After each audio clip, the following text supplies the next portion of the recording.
Good morning बच्चों। आज हम पढ़ेंगे लेसन नंबर 6। पाठ का नाम है विश्व मानव अधिवास। विश्व मानव अधिवास।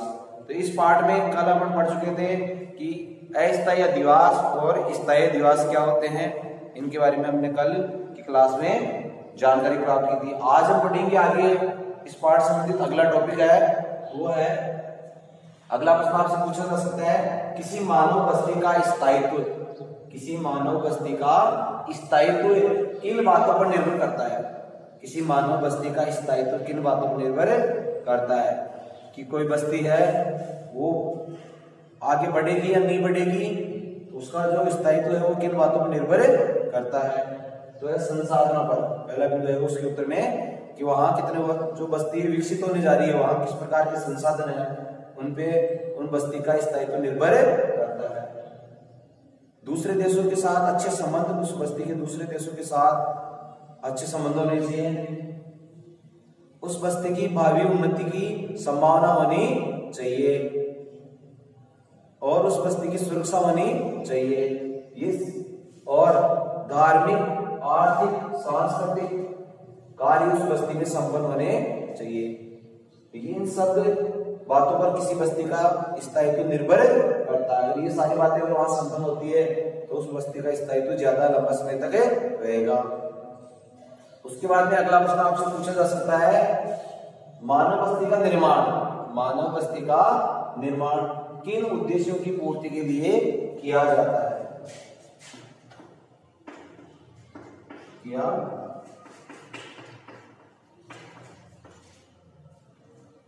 मानव बस्ती का निर्माण किन उद्देश्यों की पूर्ति के लिए किया जाता है। तो उसके बारे में आप लोग बताएंगे मानव बस्ती का निर्माण क्यों किया जाता है, इसके पीछे क्या रीजन है या क्या कारण है, बस्तियों का निर्माण क्यों किया जाता है। तो उसके उत्तर में आप देंगे मौसम की मार।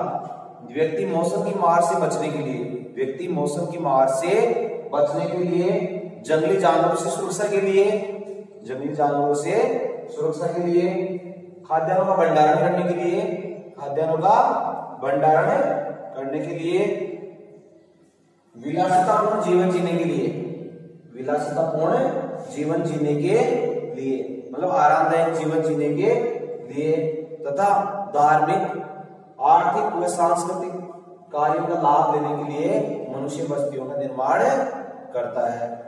तो इस प्रश्न का उत्तर आपसे पूछा जा सकता है मानव बस्ती का निर्माण किन उद्देश्यों की पूर्ति के लिए किया जाता है। मनुष्य मकान क्यों बनाता है, क्या उसके पीछे उद्देश्य है। तो उसमें बताएंगे व्यक्ति मौसम की मार से बचने के लिए, जंगली जानवरों, शिशुओं की सुरक्षा करने के लिए, वो पशुओं की सुरक्षा करने के लिए, खाद्यान्नों का भंडारण करने के लिए और विलासितापूर्ण जीवन जीने के लिए, तथा व्यक्ति बस्ती में रहकर धार्मिक, आर्थिक व सांस्कृतिक कार्य संपन्न करने के लिए बस्तियों का निर्माण करता है। इसके बाद में आपसे अगला प्रश्न पूछा जा सकता है कि प्राकृतिक दशाओं और आधारभूत कार्यों के आधार पर, प्राकृतिक दशाओं व आधारभूत कार्यों के आधार पर बस्तियों को कितने भागों में बांटा गया है। प्राकृतिक कार्यों प्राकृतिक दशाओं व आधारभूत कार्यों के आधार पर बस्ती को दो भागों में बांटा गया है। पहला है ग्रामीण बस्तियां और दूसरी नगरीय बस्तियां। दो भागों में बांटा गया है, ग्रामीण बस्तियां और नगरीय बस्तियां।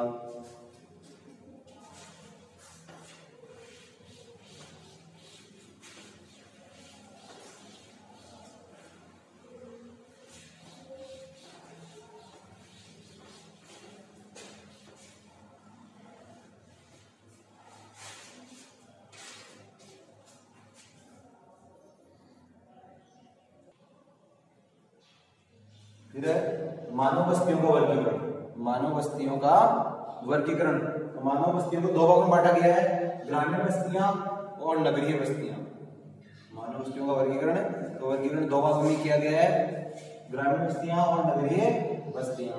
तो पहले आपको पता होना चाहिए नगरीय ग्रामीण बस्ती किसे कहते हैं। बताएंगे ग्रामीण बस्तियां या ग्रामीण बस्तियों में रहने वाले लोग मुख्य रूप से, ग्रामीण बस्तियों में रहने वाले लोग मुख्य रूप से प्राथमिक क्रियाओं में संलग्न रहते हैं, जैसे कृषि कार्य करना, पशुपालन करना, मत्स्य पालन करना, खनन कार्य करना, जंगलों से लकड़ी काटना आदि कार्य किए जाते हैं। तो ये सब कार्य प्राथमिक क्रियाओं में शामिल किया जाता है। ये होगी ग्रामीण बस्तियां। फिर नगरीय बस्तियां, नगरों में रहने वाले लोग सेवा सेक्टर में कार्य करते हैं, जैसे द्वितीय, तृतीय, चतुर्थ, पंचम क्रियाकलाप, इन कार्यों में लगे हुए रहते हैं। फिर ग्रामीण बस्तियों के प्रकार हम पढ़ेंगे। जो ग्रामीण बस्तियां हैं इनके प्रकार के बारे में। ग्रामीण बस्तियों को मुख्य रूप से 4 भागों में बांटा गया है। ग्रामीण बस्तियों को मुख्य रूप से 4 भागों में बांटा गया है। पहला है गुच्छित बस्तियां, दूसरे अर्धगुच्छित बस्तियां, फिर तीसरा परकीर्ण बस्तियां और पल्लीकृत बस्तियां। इनके और किताब में आप लोगों के अलग अलग नाम दे रखे हैं, जिनकी जानकारी आप लोगों को नोट्स में मिलेगी। ग्रामीण बस्तियों का जो वर्गीकरण है, इनके जो नाम दे रखे हैं, गुच्छित बस्तियां, अर्धगुच्छित बस्तियां, परकीर्ण बस्तियां और पल्लीकृत बस्तियां। इनके और दूसरे नाम भी दिए गए हैं जो नोट्स में लिखे हुए हैं, वहां से आप याद करेंगे। वो नाम भी आपसे एग्जाम में पूछे जा सकते हैं। गुच्छित बस्ती का आपको इसकी जगह दूसरा नाम भी दिया जा सकता है। अर्धगुच्छित बस्तियां, परकीर्ण बस्तियां और पल्लीकृत बस्तियां, इनकी विशेषताओं के बारे में आपसे पूछा जा सकता है कि गुच्छित बस्तियों को समझाइए, गुच्छित बस्तियां क्या होती हैं, तो इनके बारे में आप बताएंगे। गुच्छित बस्तियों में मकान पास पास में होते हैं। गुच्छित बस्तियों में मकान पास पास में होते हैं और गुच्छित बस्तियों के अंदर मकानों की जो आकृति होती है वो आयताकार, रेखीय, ज्यामितीय प्रकार की होती है। और इस प्रकार की बस्तियों में लोगों के जो सामाजिक संबंध होते हैं, वो मजबूत होते हैं। और इस प्रकार की बस्तियां मुख्य रूप से मध्य भारत के बुंदेलखंड व नागालैंड में पाई जाती है। और भी बहुत सारी बस्तियों की विशेषताएं हैं। ये हो गई गुच्छित बस्तियां। फिर है अर्धगुच्छित बस्तियां। इन बस्तियों में, इस प्रकार की बस्तियों में या इन बस्तियों में मकान दूर दूर पाए जाते हैं और बस्ती के केंद्र भाग में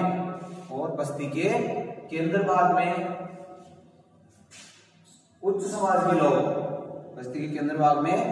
समाज के लोग निवास करते हैं तथा उन बस्तियों के बाहरी भाग में निम्न समाज के लोग निवास करते हैं और वो निम्न कार्यों में लगे हुए रहते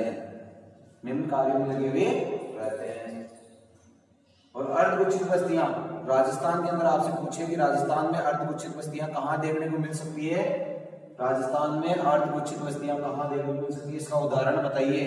तो आप उदाहरण बताएंगे कि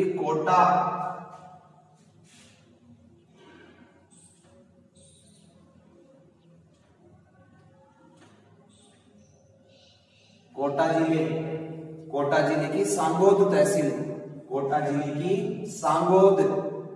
तहसील का खुर्द गांव। अर्धगुच्छित बस्तियां राजस्थान में कहां देखने मिलती है, इसका उदाहरण बताइए। तो आप बताएंगे कोटा जिले की सांगोद तहसील का खुर्द गांव अर्धगुच्छित बस्तियों का उदाहरण है। तब आप ये बताएंगे। फिर है परकीर्ण बस्तियां। परकीर्ण बस्तियां क्या होती है, इनकी विशेषताएं बताइए। तो इनके बारे में आप लोग बताएंगे कि परकीर्ण बस्तियां, इस प्रकार की बस्तियां सुदूर जंगलों में पाई जाती है और इस प्रकार की बस्तियों का निर्माण पहाड़ियों की डालों पर किया जाता है। और इस प्रकार की बस्तियों में रहने वाले लोगों में आपस में सहयोग की भावना कम होती है। और राजस्थान के अंदर कौन से जिलों में इस प्रकार की बस्तियां देखने को मिलती है, तो आप बताएंगे कि राजस्थान में परकीर्ण बस्तियां उदयपुर, राजसमंद, प्रतापगढ़, बांसवाड़ा आदि जिलों में इस प्रकार की बस्तियां देखने को मिलती है। इसके बाद में है पल्लीकृत बस्तियां। जो ग्रामीण बस्तियों के जो प्रकार है उनमें पहली है गुच्छित बस्तियां, दूसरी अर्धगुच्छित बस्तियां, तीसरी है परकीर्ण और चौथी है पल्लीकृत बस्तियां। इनकी विशेषताओं के बारे में आप बताएंगे कि ये बस्तियां भौतिक रूप से पृथक या अलग अलग होती है। इस प्रकार की बस्तियां भौतिक रूप से पृथक या अलग अलग होती है और इन सब का नाम एक ही रहता है। इन्हें अलग अलग नामों से जाना जाता है, लेकिन फिर भी इन बस्तियों को अलग अलग नामों से जाना जाता है। देश के विभिन्न क्षेत्रों में इन्हें अलग अलग नामों से पुकारा जाता है। इन्हें पान्ना, पाड्डा, नंगला, ढाणी, ये सब पल्ली बस्तियों के नाम हैं। आपसे पूछा जा सकता है पल्ली बस्तियों के और दूसरे नाम बताइए कि पल्ली बस्तियों को और किन नामों से जाना जाता है। तो आप देखेंगे पान्ना, पाड्डा, नंगला, ढाणी आदि। इन सब नामों से पल्ली बस्तियों को जाना जाता है। तो ये हो गए ग्रामीण बस्तियों के प्रकार। से पूछे ग्रामीण बस्तियों के प्रकार बताइए, जब आपसे नाम ही पूछे तो आप इन्हें नाम बताएंगे। गुच्छित बस्तियां, अर्धगुच्छित बस्तियां, परकीर्ण बस्तियां और पल्लीकृत बस्तियां, ये इन सब के क्या हो गए? नाम हो गए। इसके बाद में आपसे अगला क्वेश्चन पूछा जा सकता है कि ग्रामीण बस्तियों के प्रतिरूप, ग्रामीण बस्तियों के प्रतिरूप।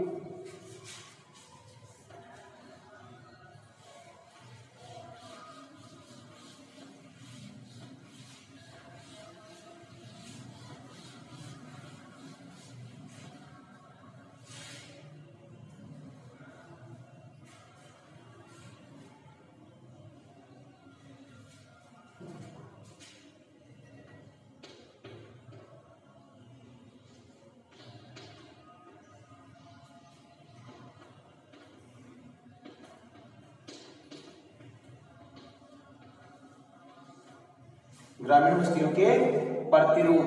प्रतिरूप का मतलब है ग्रामीण बस्तियां देखने में किस प्रकार के आकार की लगती है, देखने में किस प्रकार के आकार की लगती है। तो इनके सब बहुत सारे प्रतिरूप दे रखे हैं आप लोगों के सिलेबस में। 12-13 प्रतिरूप दे रखे हैं, अलग अलग प्रकार के प्रतिरूपों को अपन पढ़ेंगे। इनमें सबसे पहला प्रतिरूप है कि रेखीय प्रतिरूप।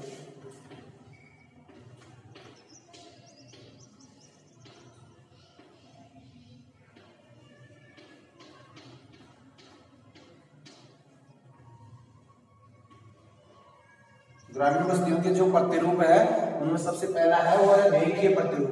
तो इस प्रतिरूप से संबंधित आप लोग जो 12 या 13 प्रतिरूप पढ़ेंगे, उन 13 प्रतिरूपों से संबंधित किस किस प्रकार के एग्जाम में आपसे प्रश्न पूछे जा सकते हैं। जैसे रेखीय प्रतिरूप है तो आपसे एग्जाम में पूछा जा सकता है कि रेखीय प्रतिरूप किसे कहते हैं या रेखीय प्रतिरूप का निर्माण कैसे होता है।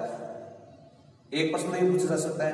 दूसरा प्रश्न, रेखीय प्रतिरूप को चित्र के द्वारा समझाइए, दूसरा प्रश्न ये पूछा जा सकता है। तीसरा प्रश्न, रेखीय प्रतिरूप का उदाहरण बताइए कि रेखीय प्रतिरूप कहां देखने को मिल सकता है। तो इस प्रकार एक एक प्रतिरूप से संबंधित आपसे एक प्रतिरूप से संबंधित आपसे 3 प्रश्न बोर्ड एग्जाम में पूछे जा सकते हैं। तो आपको जो जितने प्रतिरूप दे रखे हैं उन प्रतिरूपों को सबको ध्यान से पढ़ना है कि जिससे कोई भी प्रतिरूप हो उसकी डेफिनेशन पूछी जा सकती है, उसका उदाहरण पूछा जा सकता है, या इस प्रतिरूप को चित्र के द्वारा समझाइए कि रेखीय प्रतिरूप का चित्र किस प्रकार से बनाया जाता है। तो एक एक प्रतिरूप के बारे में आप ध्यान से पढ़ेंगे। तो आपसे पूछा जा सकता है रेखीय प्रतिरूप किसे कहते हैं। तो आप बताएंगे कि ग्रामीण क्षेत्रों में सड़क, रेल लाइन, नहर, नदी, इनके सारे बस्तियों का निर्माण हो जाता है, इसे रेखीय प्रतिरूप कहते हैं। इसे रेखीय प्रतिरूप कहते हैं। और रेखीय प्रतिरूप को पंक्तिनुमा प्रतिरूप, मार्गोन्मुख व अर्धचंद्राकार प्रतिरूप के नाम से भी जाना जाता है। आपसे परीक्षा में पूछा जा सकता है कि मार्गोन्मुख प्रतिरूप किसे कहते हैं या अर्धचंद्राकार प्रतिरूप किसे कहते हैं या पंक्तिनुमा प्रतिरूप को समझाइए। तभी आपको यही बताना है रेखीय प्रतिरूप। ग्रामीण क्षेत्रों में सड़क, रेल लाइन, नदी, नहर के किनारे जब बस्तियों का निर्माण हो जाता है तो इसे रेखीय प्रतिरूप कहते हैं। और रेखीय प्रतिरूप को पंक्तिनुमा प्रतिरूप, मार्गोन्मुख व अर्धचंद्राकार प्रतिरूप के नाम से भी जाना जाता है। फिर आपसे पूछा जा सकता है कि रेखीय प्रतिरूप का उदाहरण बताइए कि रेखीय प्रतिरूप कहां देखने को मिलता है। तो इसके बारे में आप लोग बताएंगे कि रेखीय प्रतिरूप जयपुर जिले का बलवाड़ा गांव, जयपुर जिले का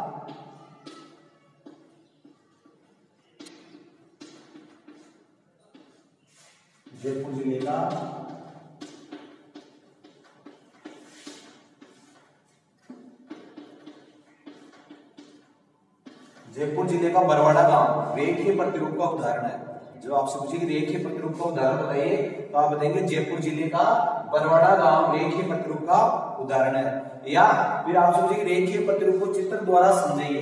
रेखीय प्रतिरूप को चित्र द्वारा समझे। तो रेखीय प्रतिरूप को आप चित्र के द्वारा भी समझेंगे।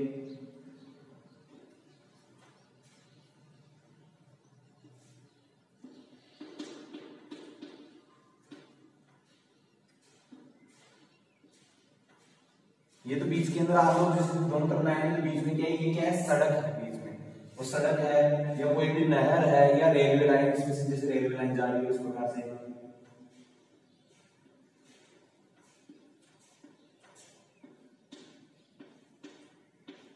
ये रेलवे लाइन हो सकती है। इस प्रकार से दोनों तरफ आप छोटी छोटी बना देंगे। ये बस्तियों का निर्माण।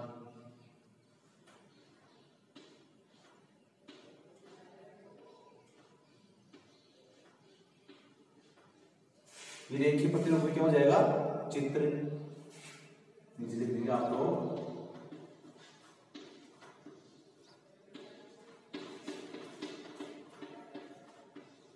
ये रेखीय प्रतिरूप का इस प्रकार से आप लोग परीक्षा में आपसे चित्र पूछे तो इस प्रकार से आप लोग इसका चित्र बनाएंगे। बीच में या तो सड़क मार्ग या रेल मार्ग कुछ भी आप बना सकते हो, या तो सड़क मार्ग या सड़क मार्ग बनाएंगे सड़क लिख देंगे, रेल मार्ग बनाएंगे उसमें रेल मार्ग लिख देंगे आप लोग, या नदी बनाएंगे तो नदी लिख देंगे या नहर लिख देंगे। तो ये रेल मार्ग का चित्र बन जाएगा।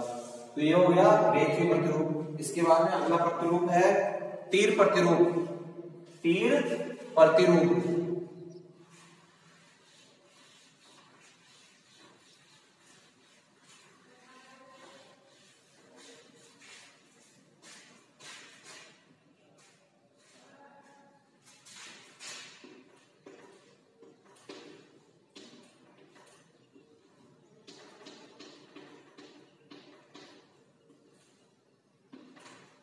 दूसरा प्रतिरूप है तीर प्रतिरूप। तीर प्रतिरूप किसे कहते हैं, इस प्रतिरूप का निर्माण किस प्रकार से होता है, तो बताएंगे भूमि का ऐसा भाग जो तीनों ओर से जल से घिरा हुआ हो। भूमि का ऐसा भाग जो तीनों ओर से जल से घिरा हुआ हो, उस स्थान पे तीर प्रतिरूप का निर्माण होता है। भूमि का ऐसा भाग जो तीनों ओर से जल से घिरा हुआ हो, वहां तीर प्रतिरूप का निर्माण होता है। और तीन प्रकार के जो प्रतिरूप है, इस प्रकार का जो उदाहरण है वो दक्षिण भारत में कन्याकुमारी और उड़ीसा में चिल्का झील के तट। उड़ीसा में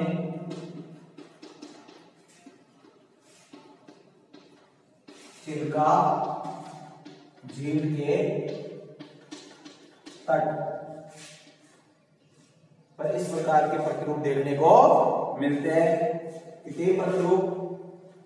तीर प्रतिरूप किस बात में कौन से देखने को मिलता है, बताएंगे उड़ीसा के चिल्का झील के तट पर इस प्रकार का प्रतिरूप देखने को मिलता है, और दक्षिण भारत के कन्याकुमारी में, और दक्षिण भारत के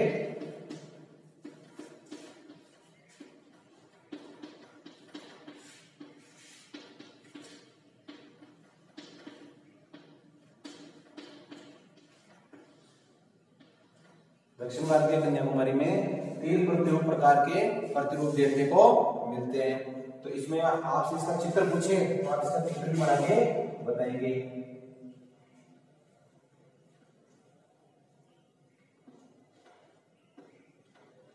इस प्रकार से इसके अंदर आप लोग भी छोटे छोटे बस्तियां या मकानों का प्रतिरूप बना के बताएंगे।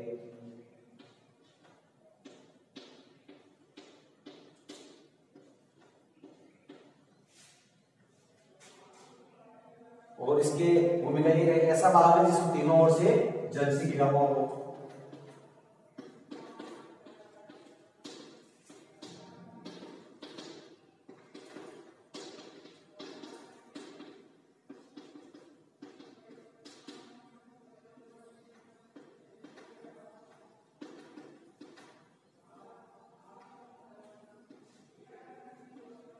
जलभाग के सामने जलभाग है, और इस प्रकार से आप ये तीर प्रतिरूप बना के इसका ये चित्र हो जाएगा। इस प्रकार से बताएंगे।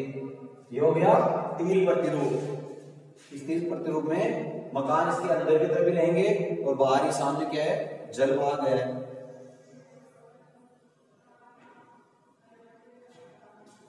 इसके बाद में अपन अगला प्रतिरूप पढ़ेंगे त्रिभुजाकार प्रतिरूप। त्रिभुजाकार प्रतिरूप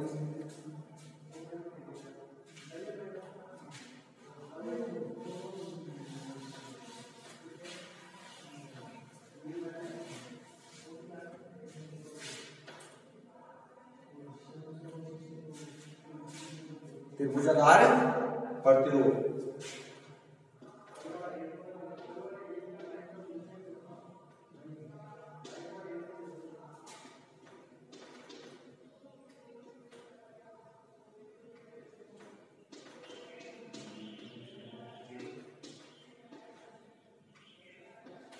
त्रिभुजाकार प्रतिरूप। फिर है त्रिभुजाकार प्रतिरूप की त्रिभुजाकार प्रतिरूप किससे कहते हैं? तो आप बताएंगे जब सड़कों, नहरों या नदियों का आपस में संगम होता है और वह आपस में एक दूसरे को काटती नहीं है, तो इससे त्रिभुजाकार प्रतिरूप का निर्माण होता है। और इस प्रकार के प्रतिरूपों के जो उदाहरण है वो हरियाणा और पंजाब में देखने को मिलते हैं। तो इसका उदाहरण हो गया। फिर आपसे पूछा जा सकता है कि त्रिभुजाकार प्रतिरूप को चित्र के द्वारा समझाइए, तो इसका आप चित्र बना के बताएंगे इस प्रकार से।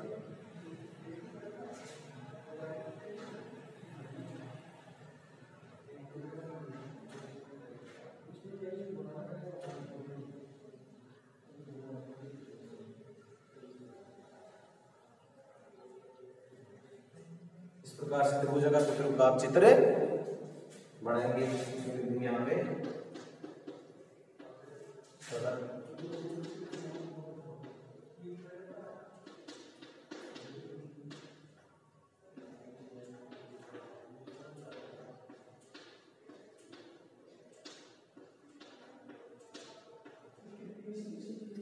ये हो गया त्रिभुजाकार प्रतिरूप का चित्र। इस प्रकार से आगे के प्रतिरूप पढ़ेंगे अगली क्लास में। धन्यवाद।